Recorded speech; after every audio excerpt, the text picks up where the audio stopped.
Hey guys, I'm Biff, and this is Fearless Mods, and this is my 2023 911 Carrera GTS, and I have had this thing for about 4 months now, and I want to take you back to the day that we picked it up so that we can go through all the features with the salesman, and I will add to those what I have learned over the last 4 months. If you've got one of these babies and you're still trying to fumble your way through the infotainment system, or you don't know all the add-ons that it has and little tricks, stay tuned.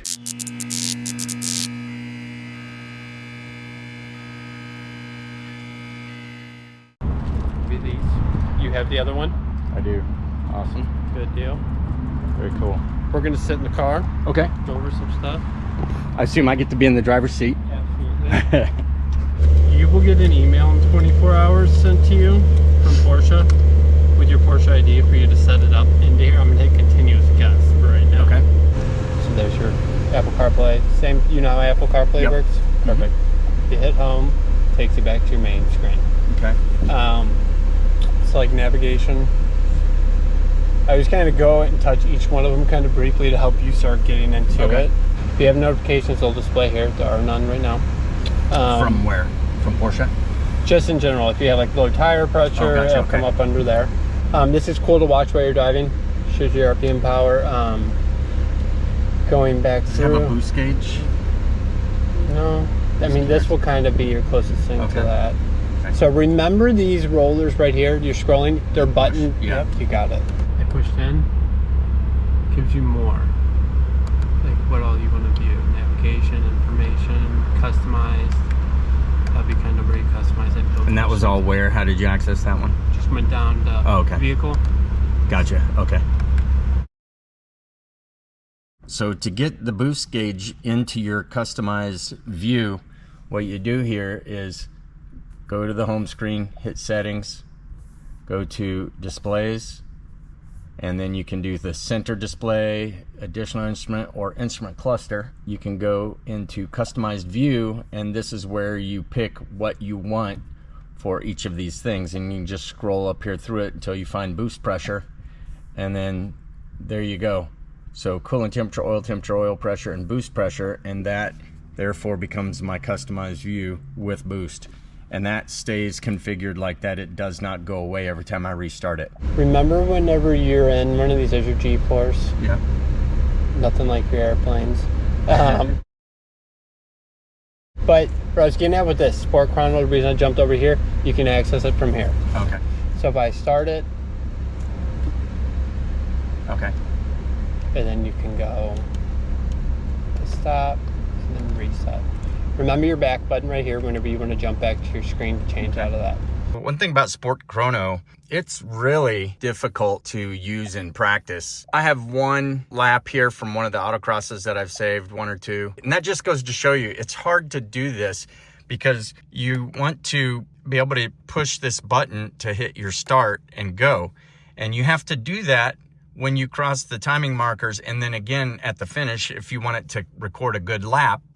The problem with that is you end up not being able to have access to this, number one, because you're so focused on getting a good start or getting across the finish line as fast as you can, but that's not really your focus. The other thing is when you're in the launch mode, it goes away, it covers it up. So one thing that I found that the only thing I could do was to be over here on record and have my passenger doing the ride along try to remember to hit start and stop for each lap, and out of 6 laps, those 2 are the only 2 that worked out. There we go. Nice job on the timer. It was cool that when we were running a second lap, when we had one recorded, that the gauge would turn green when we were ahead of our previous time or red when we were behind it. So that was pretty cool. But again, just really hard to use. I'd like to use it a little bit more efficiently. Just really having a hard time factoring that into just my normal driving routine as I'm trying to race. You can program this button to whatever you want. Okay, so it's like you push down and hold it. See how this came up? Change button assignment. Okay. One that a lot of my clients will put it on is, and it's your car obviously, is display park assist. You can change it. So if I hit it, there you go. Personal speed limits, they're off. Okay, that's if you wanted to alert you when you're going over 20 miles an hour. Oh, right, yeah, leave those off. Yeah, definitely. What detectors? So there's actually, you might not know this, there are microphones in the wheel wells. Okay. That will detect for actual rain. So whenever you'll notice your different drive modes, what? Oh, okay. Automatically come on. It's just detecting the wheel well with the sound in it. There's actually little microphones in it. It's pretty cool. One feature I really like here on the drive menus is the tire pressures. So you not only have pressures, but you also have temperatures. Blue is at the bottom, white is in the mid-range. I assume it turns red at the top. Haven't seen that, but degrees Fahrenheit from freezing to boiling, and that comes in really handy. I've just gone for a drive, so they're all in the middle, but that comes in really handy, especially on the track.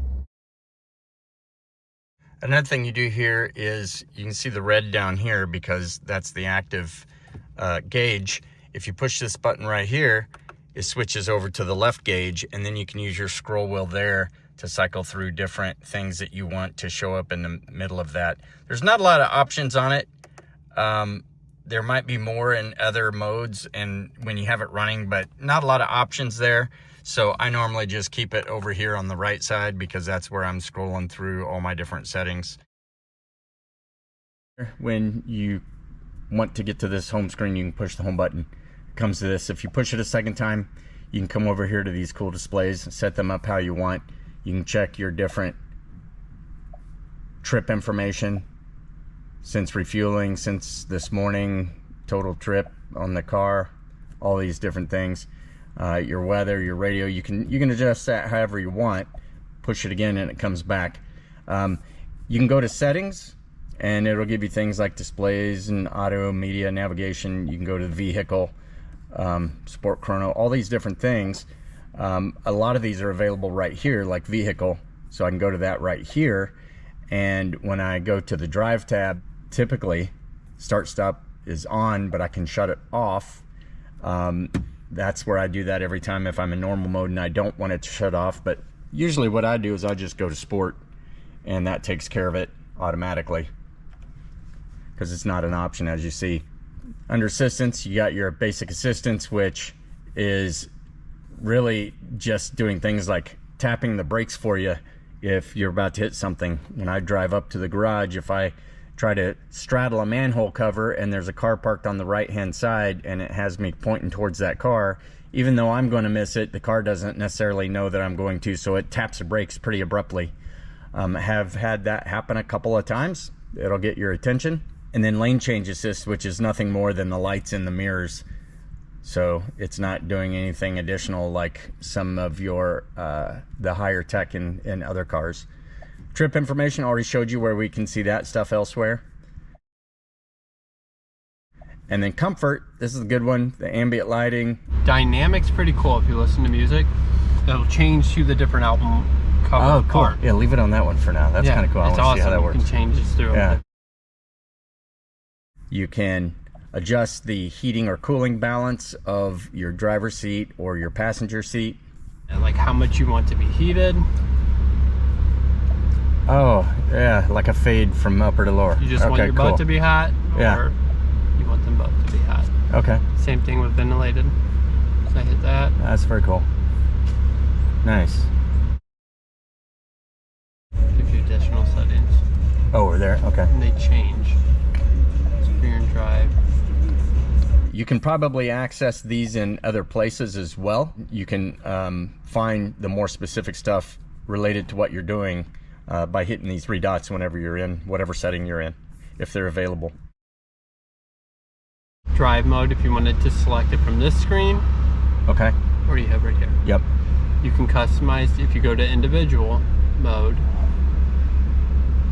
That will let you choose, say you want the Sport Plus suspension, but you want to have, or say you want it in normal, but you want Sport exhaust, kind of let you mix and match them. Gotcha. To what you want. Spoiler extend, that's how I got to that before. Okay. So when I push it, I see it coming up in the mirror, in the reflection. shows it right here too. Sweet. I hit it, you're going to notice you actually have to hold the button. Ah, okay.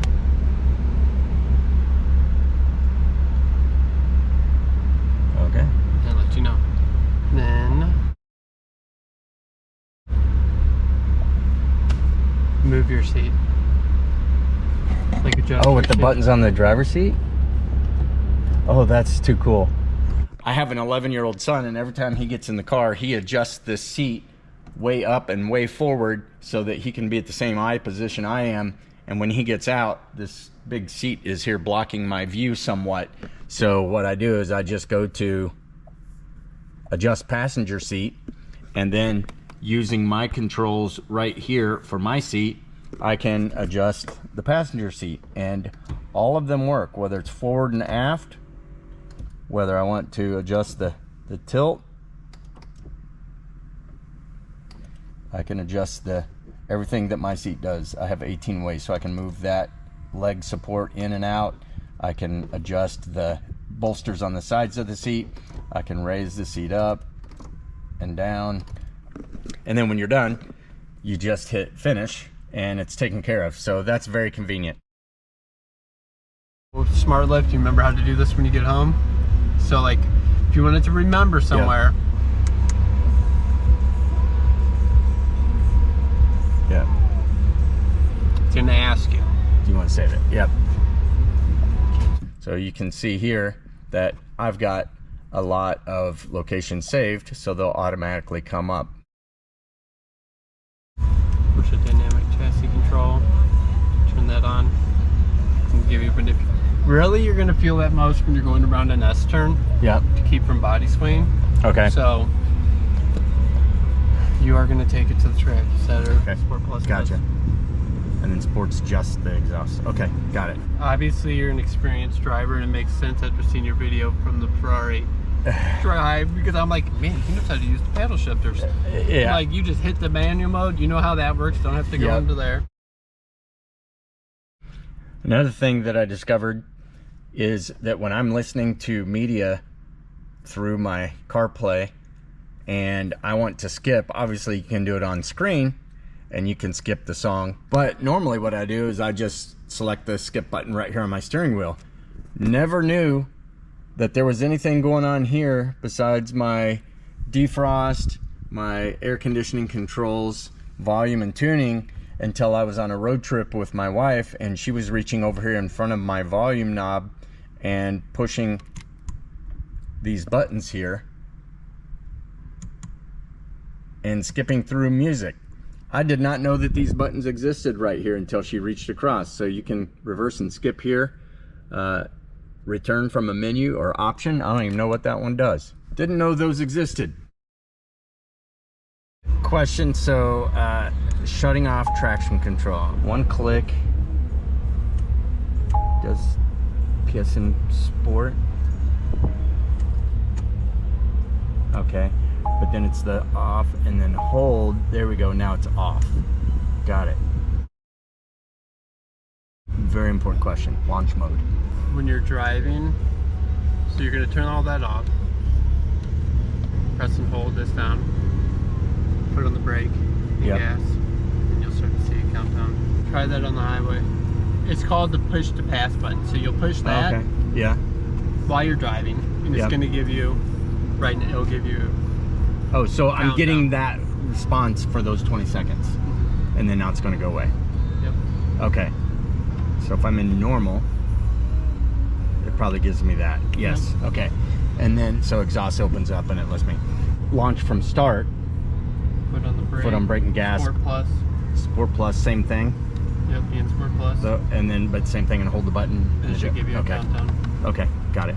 Those are important things, man. Sure they are. You know? Can't believe you're like one of the first people that actually asked me, how do I do this?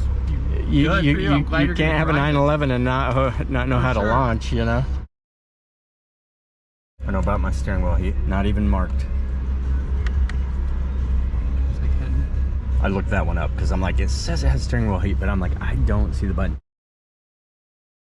Another thing that I really enjoy is being able to put this into a traffic auto brake hold, and all you got to do is push the brake a little extra and it pops up the hold over here.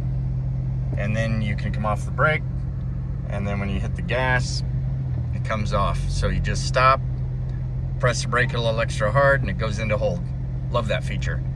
Thanks a lot, man. Oh, we can get the hug. Awesome. Sure. This is great. Be safe, have fun. Lifetime of memories, man. I'm gonna love it. I'll talk to you soon and see you in a couple weeks. Absolutely. Awesome, thank you. Well, guys, that about wraps it up for the features walkthrough of the 911 GTS Carrera. Hope you enjoyed this. Hope you found it helpful. Nice little throwback to 4 months ago with what we had and what we've learned. I haven't made it all the way through the manual yet, so I'm sure there's things there that I'm still gonna find. And if and when I actually do make it through the manual, I'll bring them right back here to you. So please reach down there and like and subscribe so you don't miss any future episodes. And we'll catch you again on the next one. Take care.